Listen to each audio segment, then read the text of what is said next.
Yan guys, so meron tayong basic na gagawin. Papalitan natin yung air filter.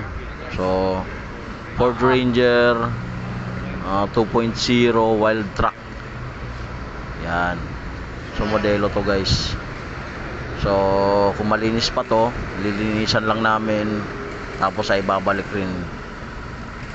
Pero kung madumi na, papalitan natin ng bago yung air filter. So turo ko lang sa inyo kung paano. Yan. So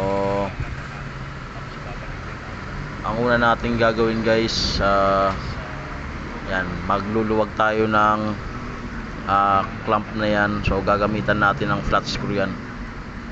Yan. Tapos yan guys, yung hose na yan, so ingatan natin yan dahil mabilis masira yan pagka nagalaw lang natin. So ingatan natin yan. Tapos yung hose na yon, tatanggalin natin. Tapos pipindutin lang natin yan kabilaan. Yan, tapos bunot na. So gano'n lang naman kadali yan. Tapos guys, itong map sensor na socket, so tatanggalin natin yan. Yan. So tanggalin natin yung pipe. Okay na. So tsaka natin i-unlock. Yan. So pwede na natin bunutin yan. So yan na yung air filter. So ito guys, medyo malinis pa naman. Bubugan na lang to ng hangin. Kasi sayang naman pagka pinalitan natin. So sa sunod na lang natin papalitan to ng bago. Yan. So nabugan na natin ng hangin, babalik na natin. So ganyan lang naman, isasakto nyo lang naman dyan. Tapos saka natin ilalagay yung takip nya. So merong butas yan dyan sa gilid, ipapasok lang natin yan. Yan.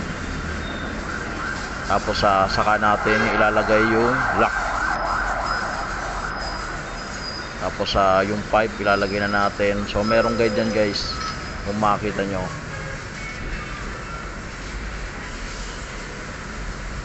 Yan yung guide nya. So hindi siya magkakamali talaga. Tapos isalpak na natin yung hose. Tapos higpitan na rin natin.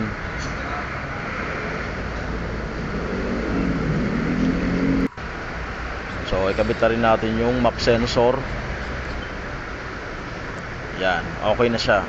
So ganun lang naman guys, magtanggal ng air filter ng Ford Ranger 2.0. So basic lang to guys. So makakaya nyo rin to. Yan, like and subscribe. Thank you.